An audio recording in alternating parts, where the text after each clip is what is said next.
welcome to Press Pass Live, your OMFL podcast show. Thank you so much for tuning in today. We are coming to you on a Monday afternoon. I have been really busy, like everybody in the league during the summer, and we just did not have a chance to touch base this weekend. But we are dedicated, and we are here, and this is going to be a really fun show.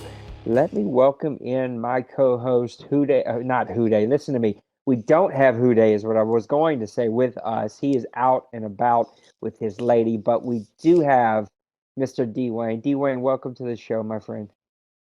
How's it going, Ned? I'm glad to be here today. We really do have some of the best guys in the Madden community, not only in our league, but especially our board. Just guys that are dedicated and willing to put in the energy and the effort to make this such a great community. Let me go ahead and give you a disclaimer, though. I will be probably muting myself from time to time. They are remodeling all of the apartments that we live in, and so there's about 65 people outside of my door right now banging and hammering, and if it gets loud, I'll mute myself. But I'm still here. I'm still paying attention. I'm homesick today, and so work is light, and this is a good time for us to talk some OMFL. So who doesn't like to talk OMFL? And this has been fast and furious. This season is really blowing through. We're going to easily get to another season, have a full off season, and probably get another season under our belt.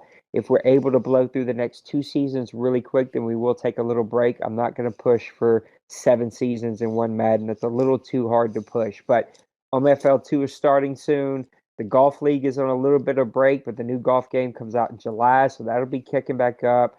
The show is kind of there. The Dirty Dozen League is kind of there. The coach mode is still going. So there's tons of other stuff to get you involved. Don't you worry a bit. But Dwayne, let's catch everybody up. Let's get them caught up to where we're at. We're going to cover weeks 5 and 6 very quickly, and then talk about some stuff in the league. Cardinals beat the Rams 0-24. My Cardinals have been on a slide ever since this game. Those Rams are very high impact with the defensive line, and that offense with those two wide receivers has been making play after play. They're really one of the top teams in the NFC at 6-1. The 49ers beat the Cowboys 20-17.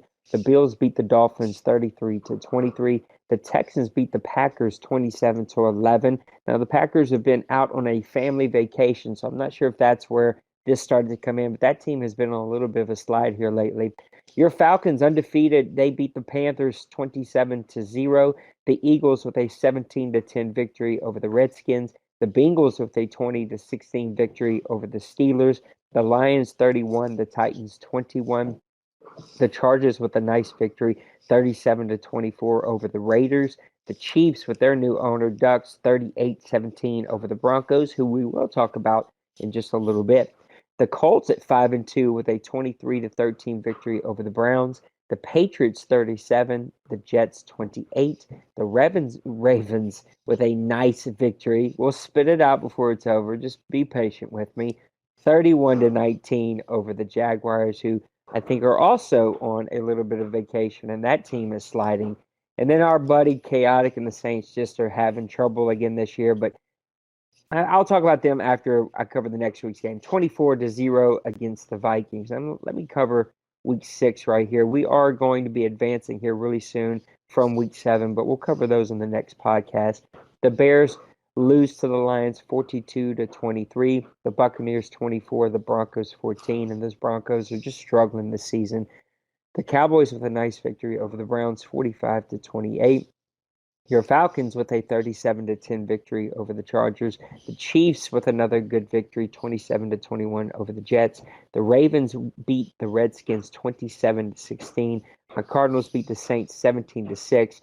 And even though they're not on our agenda, I will say that Saints team has been much better than the record that they posted the last 3 seasons. He just can't buy much luck, and I think if he can just make a few tweaks, I gave him some minor tips, a few tweaks, that team is going to start winning some really tight games. He makes you play really ugly because his defense is so good.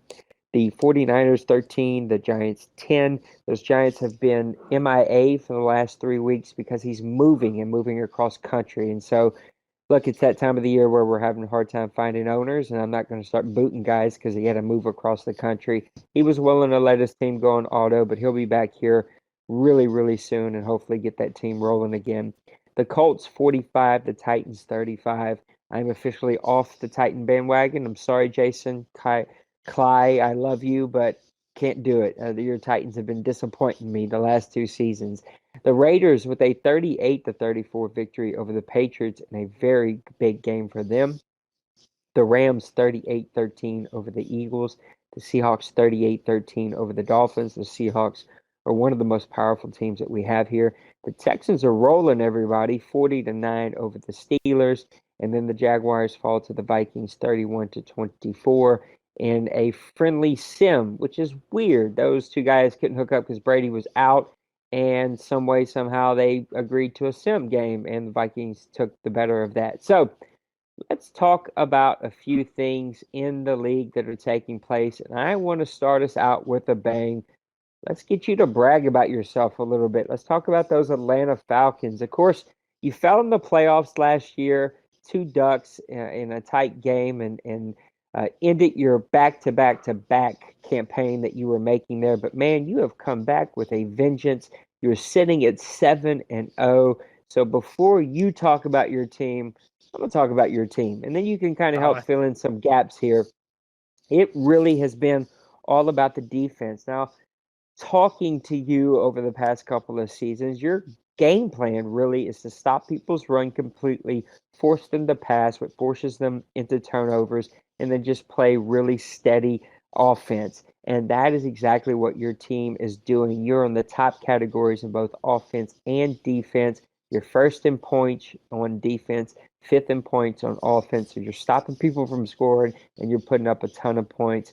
Fifth on defense in total yards, third in total yards on offense. Passing yards, you're seventh on defense, 16th on passing offense. That's probably your worst category. And still then, you're right at the halfway mark in the league. You're first in rushing yards on offense and third in rushing yards on defense. I don't really know what else you can say about this team. You put up those kinds of stats, you force people to turn the ball over, and it's going to be hard to lose a game.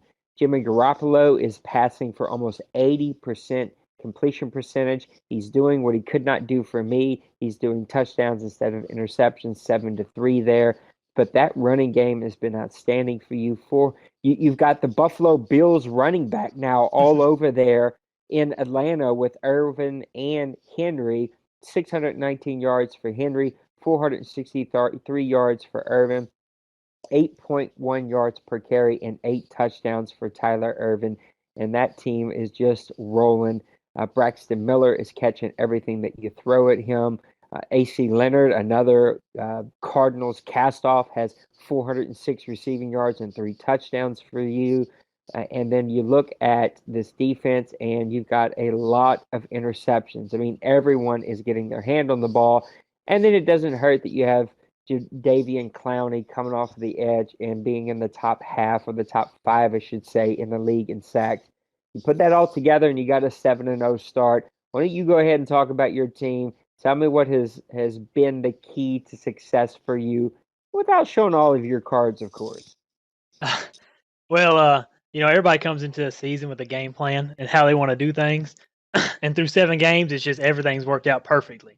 The defense has stepped up. You stop people's run and make people pass the ball. And especially if you get a touchdown or two ahead of somebody, they kind of start pressing, and you press people into making plays they don't want to make. And I just got lucky that Henry and Irvin have just ran the ball well. I mean, Henry just pounds and pounds and pounds the ball, and I give to Irvin, and somehow he'll find a lane, and that's why he's averaging 8 yards a carry. He'll just find a lane and take it to the house. Like I said, it's just worked out exactly how it's planned so far this season. Run the ball, control the clock, control the tempo of the game, and I'm not really excited about the 3 interceptions that Garoppolo has thrown. This all been user error, me forcing passes. But it's just controlling the game, because most people, like I said, if they get behind or if they get behind in the yardage, 2nd and 10, 2nd and 12, 3rd and 10.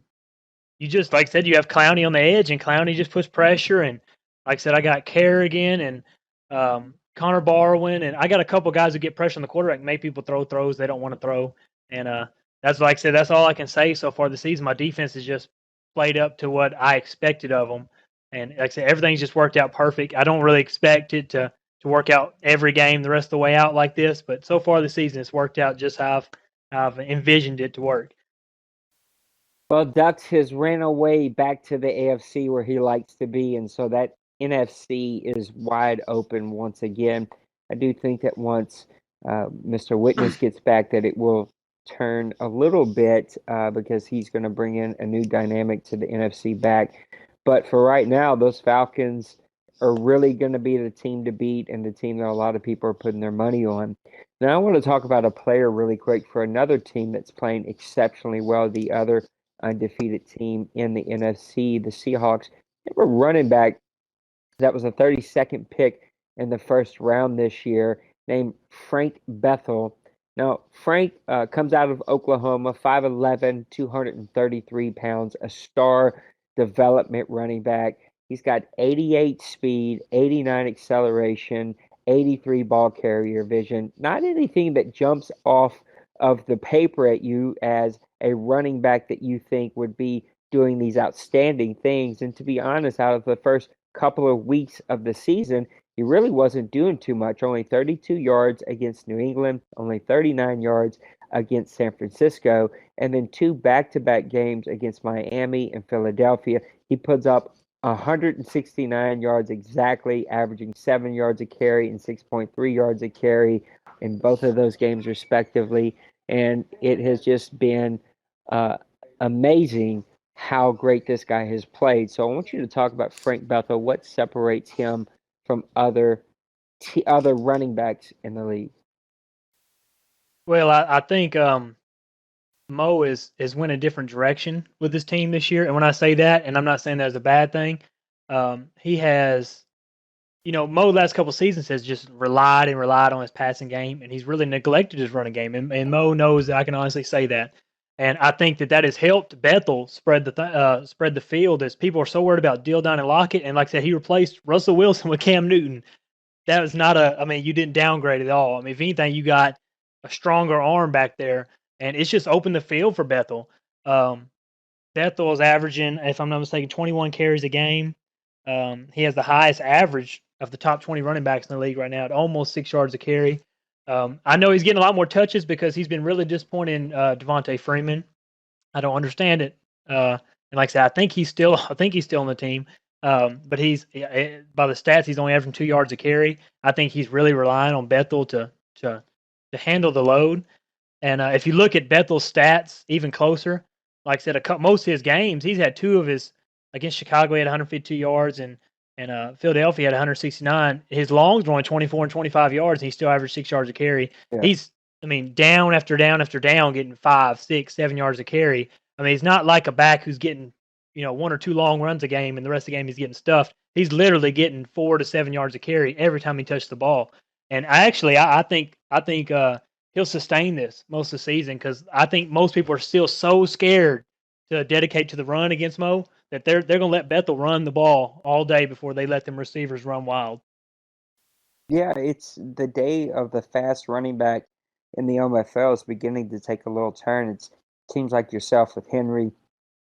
Ducks likes the big bruiser type running back, and now the Seahawks with Frank. They just seem to have. I don't know if it is just they're more patient, so they're not as quick to hit the hole and run into the offensive line.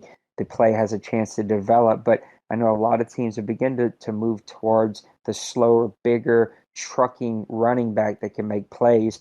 And this guy has got 11 touchdowns on the season, 5.9 average. He is really the catalyst for this offense, an offense that is already so talented and has so many weapons. And that's, his game plan is a lot like yours, that he's got such a talented defense. You're going to have to force yourself. You're going to force yourself in a bad place. And then he just eats up the clock. The Rams do the same thing. They just have these long, sustaining drives. They're really good on third down, and they're not selling for field goals. They're getting touchdowns, and that really shortens a game. and makes you have to push on the other side into plays that you probably don't want to push for. Frank Bethel is really a running back that everyone is going to have to keep their eyes on. Now, I want to talk about the Denver Broncos. We mentioned them earlier whenever we were covering them. Now, they are a team that has been up and down ever since this Madden has started. Now, we don't really hear from their owner a whole lot. Every now and then he'll pop in there. He's one of the more quiet guys that's here, but a guy that we enjoy being here because we don't have to worry about his gameplay. He just kind of keeps on trucking and getting his games in. But a team that over the Madden years that he's been here has been a really, really good team. But this Madden has been very up, very down, just barely snuck into the playoffs last season, mainly because Ziploc retired because of a new job. And so that's how he got in. And then he starts this season off at 0-5. He lost his starting quarterback to free agency. And so is now sitting at 0-5. So talk about the Denver Broncos. What is going wrong in Denver? What is up with their team? Where's their struggles beginning to happen? Well, I didn't even actually realize Denver was 0-5. I just always assumed, kind of like you said, he's been pretty steady that he was at least 2-3, 3-2. Even on a down year, he's pretty much a 500 team. But his offense has shocked me. I mean, ever since I've been here since season 1 of just this Madden, and he was my very first team I ever played in the league. Was him. I played him in the preseason, and he just torched me with Paxton Lynch and C.J. Anderson. And ever since he's been in the league, his offense has been phenomenal. He's passed the ball, and he's actually ran the ball pretty well. But what I've seen this year is he went from Lynch to a rookie quarterback who is not a horrible guy. I mean, he's probably throwing in a little faster than he needed to. He was 22nd pick in the first round. He's only completing 57% of his passes. He's got 1 interceptions and touchdowns, which he's always been a high percentage of interceptions with the Broncos. But it's just as many times as he throws the ball, you're going to throw interceptions. But one thing that stuck out to me is C.J. Anderson. The first 2, I want to say last year, he really took a step back. He was a 1,000-yard rusher every season, 14, 15 touchdowns or more. And then last year, he went to 663 yards with 3 touchdowns on 3.5 yards a carry. And he's gotten worse than that this year. He's 3.4 yards a carry. And I think a lot of deficiencies in his offense come from he used to be able to pass the ball. And then, like I said, he had Anderson to fall back on to run the ball, and Anderson hadn't been there. As a team, his best running back, yardage-wise and average-wise, is his quarterback at 3.9 yards a carry, and he's second in the team in rushing at 63 yards. That's just not a recipe for success. You got to be able, especially his defense has never been top flight. They're still at worst in points this year, and they're kind of 500, middle of the pack and everything else. But his offense has always led the way for him. And this year, it's just, like I said, you lost the best quarterback in free agency, Paxton Lynch. Your running back hasn't played up to par. That's just not and throw all that together. This is my last point with it. Throw all together. He's played his average of opponents. He hasn't played a single below 500 opponent this season. They've 58% winning percentage through the first 5 games. He's had a tough schedule, and throw all that together as your offense isn't clicking. It's just not a recipe for success. I'm going to read you some names. I want you to see if you can help me find a common thread here. C.J. Anderson, Ronnie Hillman, Emmanuel Sanders, Doug Baldwin, Lavarius Green, Demetrius Thomas.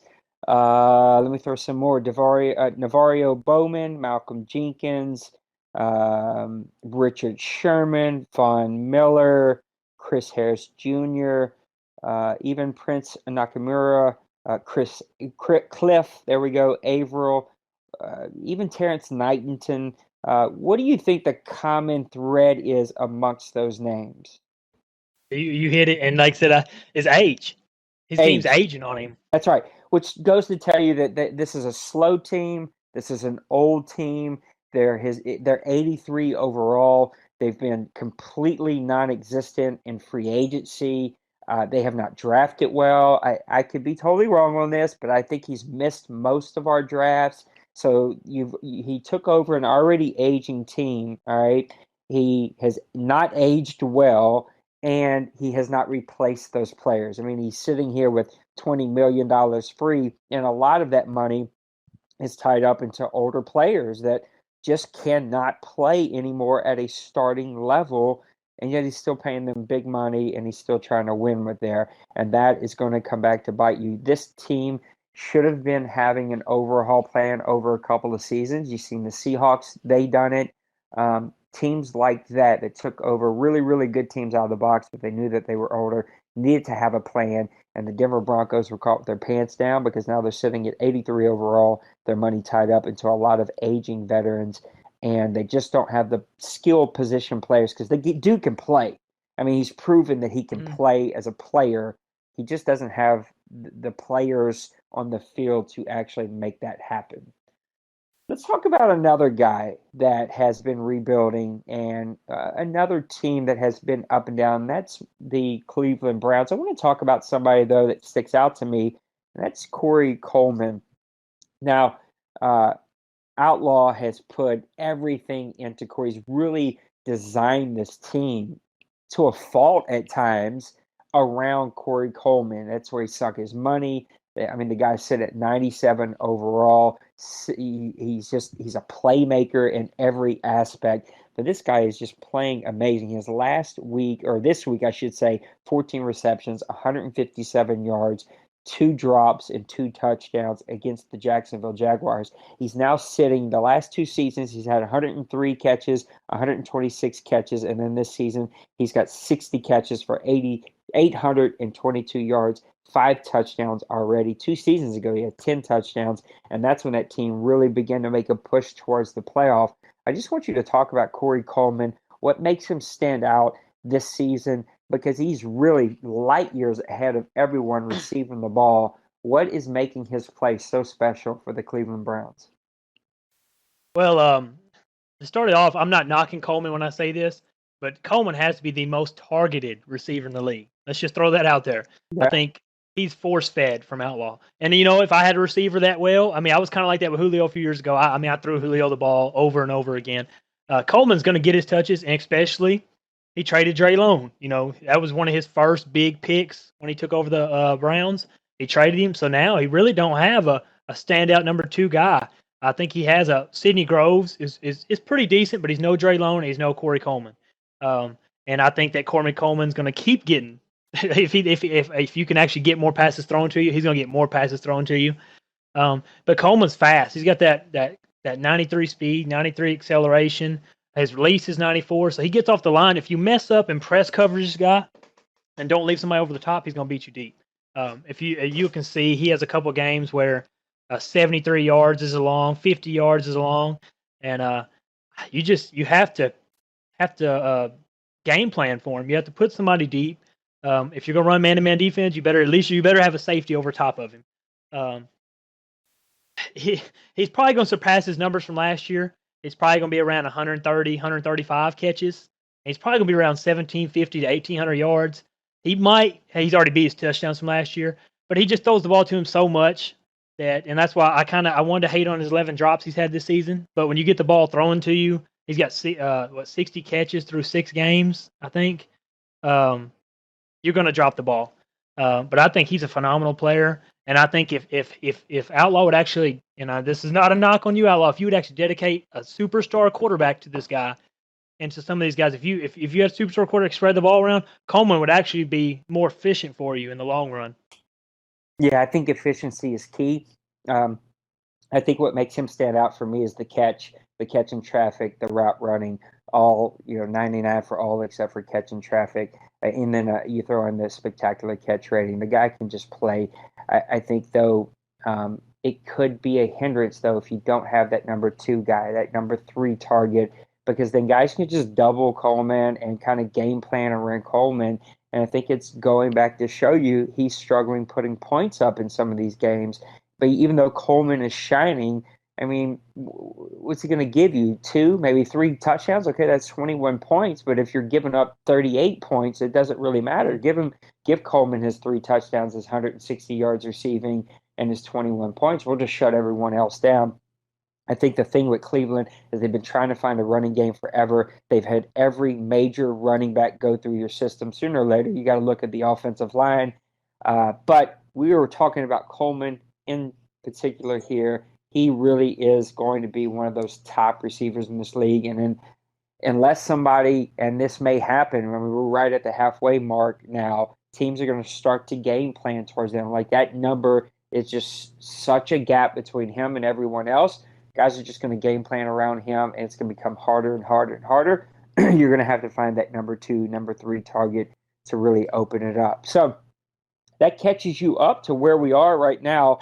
You can see the standings. Things are progressing nicely. We'll be in week 8, probably tonight if I know the way guys are getting their games in. Worst case, tomorrow night. But things are going fast and furious here, and it is the summer months, and so we have to push that you don't give up even when your season is over, and you keep pushing and getting those games in. We keep having a lot of fun. Lots of feedback forms are coming in. This is much better than in years past, but we have to keep reminding each other to do that, keep pushing each other to make sure that we submit those. Now, I want to talk about one last segment before we put a bow on the show tonight, and we're going to talk about our Outside the League segment. I'm going to start a series that's probably going to start this Friday. I'm going to host on our Uber conference where I'm inviting commissioners and Madden enthusiasts, CFM enthusiasts onto a podcast. We're going to do a series of these throughout the summer, maybe every 3 weeks or so. We'll just kind of see what the interest is. And we're just going to talk about different aspects of CFMs and the way guys run their league, and sim language is probably going to be our first one. But it got me to thinking, like during the summers when everybody starts to think about the new game, like we're going to start having rookie mini camps here soon, and before you know it, training camp will be here and everybody will be geared up for some football. If you had the ear of EA for just one moment and they gave you the wish list of your desire, we went through a wish list a couple of weeks ago, but you got to pick one thing that you would add to the game, what would you pick? What would it be? And what would you add to Madden 18? Well, mine's a pretty minor thing. It's just one thing that's really stuck out in my mind since my first year here. Like I said, this is my first time ever being in a online franchise mode. You know, usually if you play franchise before you get in online, you're against yourself, the computer. It's real easy. Like I said, mine's real minor. I know there's some big things that could be taken care of. I'd like to see the free agent process in the off season adjusted, maybe blind bids or something like that. Because our league, man, it's like, I'm telling you, it's like piranhas when it comes to free agent time. People are jumping in. That's the most active you'll see our league, chat wise and everything else, is free agency and draft time. Around that time, everybody gets crazy active because it's that new excitement for the next season. I would love to find a way to make that a little more, I hate to say efficient, but a little more realistic. And I know that a lot of that's hard to ask for. But the way you have the point system now, to me, it's real flawed. You have guys that'll sit there and, like I say, you've got 3-point system right now. Jump somebody 3 points, jump somebody 3 points. I would like a blind system to throw money on somebody, and I think it'd make it more interesting. Like I say, it's something small, but it's something I think would be it'd be a huge addition to the next Madden. Yeah, I completely agree with you. Because I'd love to see a blind system. This is not my suggestion, but just think it out loud with you.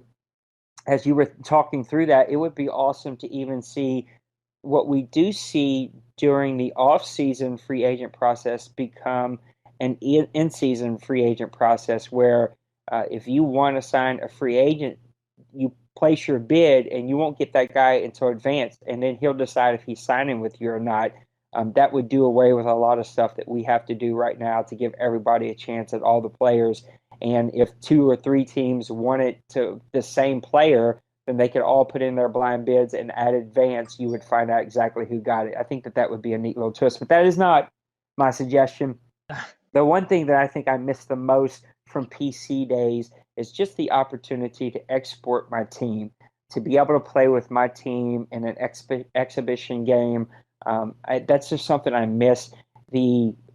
What we call in the WWE league, E-Fed realm, as a dark match, an offline practice game is something I really miss. In the PC days, those are always constantly happening, and that just brought in more motivation, more activity, more talk. Guys were able to work on their skills because it's 1,000% different to go from a franchise game to playing, even if you're used to outside of the box teams and you're just playing with out of the box teams, the sliders are different. The teams are set up. It's a completely different game. You play it differently. It feels different. It's not the same as a league. And I miss being able to export sliders, export your team, and you and I could hook up and play with the same league settings, play with the same league teams, but do it offline to where we're just enjoying practicing with our teams, trying out plays, trying out playbooks. I miss being able to do that. Even the practice mode, it gives us a minor taste of that. It doesn't play the same. It doesn't feel the same. So that would be my one suggestion. Let me export everything from my franchise. That way I can play outside of the franchise as just a practice. So I could play other teams in my league just to practice. Maybe guys I've never got to play before.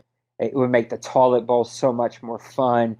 Just a lot of things there that could be a whole lot more fun if we had the opportunity to export that and then play with it offline. So we are in week 7. Season 5 is quickly getting away from us. Any final thoughts on where we are right now? Caught us up. We've talked about some teams that have caught our eye and some players that caught our eye. Any closing thoughts on week 7? Just in general, you said earlier about submitting feedback forms. You see a lot of people. It really helps to see the feedback forms, guys. I know we have our hands full watching some games that we get suggested to, and if you could just, in your feedback forms, just be more elaborate to what, just don't be so vague. I hate to say it like that. Don't be as vague, but if you have something that really caught your eye, that really bothered you, put it in there and we'll see it. And just FPR wise, I haven't seen nothing too crazy. But I do think some people are falling in some bad habits, and I'm saying that myself. I have some things I need to fix too. But in a whole, I think that there's just some things. Cover 2. I remember when we first started this Madden, cover 2 was a big thing. Kind of seeing the cover 2 thing come back. I've never fell in love. I've never fell in love with cover 2. I tried to last 2 seasons. I've actually almost took it out of my playbook by itself. But there's just some things people are falling back into that I think are pretty easy to fix. But the guys, if you have any suggestions, like I said, the feedback forums, man, just let us know. Yeah, I think I'm not really seeing. I think the 2 things we're always going to hear complaints about or feedback about, the 2 things that's always going to be a hassle to figure out is clicking. I don't think that you can always 100% tell when somebody's clicking, and if it isn't like in your face, oh yeah, he clearly clicked, then they're not getting the benefit for clicking, if that makes any sense at all. The reason we took clicking out was to let player ratings actually mean something and let the animations do what it's going to do, not, okay, I clicked, I slowed down my receiver because I clicked faster than you did, now I made the catch, when in reality, you probably shouldn't have made that catch. And so if it's super close, it's probably not really happening. But, that's always going to be a thing. Work on not clicking. Zone calls are always going to be a thing. It's zone works better this Madden. Guys are going to want to call zone more often. So just work on that. All right, mix that up. Mix in some man on third down. Look, I play man on third down, and I look, if it's 3rd and 20, all right, I ain't asking you to play man there. If it's 3rd and 13, I ain't asking you to play man. But find some opportunities to play man defense on third down. And the other thing I think there's always a hassle that we're always still working on, I think everybody's doing better, is the roaming. Like, we just don't want to see one player on defense making plays on sideline to sideline and just making all these Superman type plays. We want to try to avoid that. But everything else, like, just keep submitting those things, and let's just keep having a good time and roll through the summer. It'll be a whole lot of fun. So, Dwayne, thank you so much for taking some time out before you go to work, my friend. You've been working so much and working a lot of nights, but I'm glad that we were able to knock this out. I'm going to try to knock out some content later this week. I will be working from home on Friday, and so I'm planning on making a little time to put out a little content. We've been so fast and so fierce. I've done no team, very few. I've only got like 3 or 4 articles out there. I want to do some more of that and get some more content out for the league. So the Golf League has just finished up season 3. Mo and Jason are going to do their playoff to have a season 2, I should say, champion. Then we're going to take a little break because the new game's coming out in about 6 weeks, and can't wait to get our hands on the new game. We're going to fire that back up. But look, lots of good stuff taking place, man. Lots of good articles. I love the new incentive plan for point system. Guys are really buying into that. And please stay tuned and listen to the announcements as we get some commissioners on. I'd love to have our league support that fully and really get on there and really help show why the OMFL is different. There are a lot of really, really great leagues out there, but we just have something that's just a little bit unique about us. We just have really, really great dudes who mean well, who do well, who treat people right, and who hell of Madden players. So I'm having a whole lot of fun. So for Dwayne, for all the leadership here at OMFL, thank you so much for listening to Press Pass Live. We will see you next week. See you guys.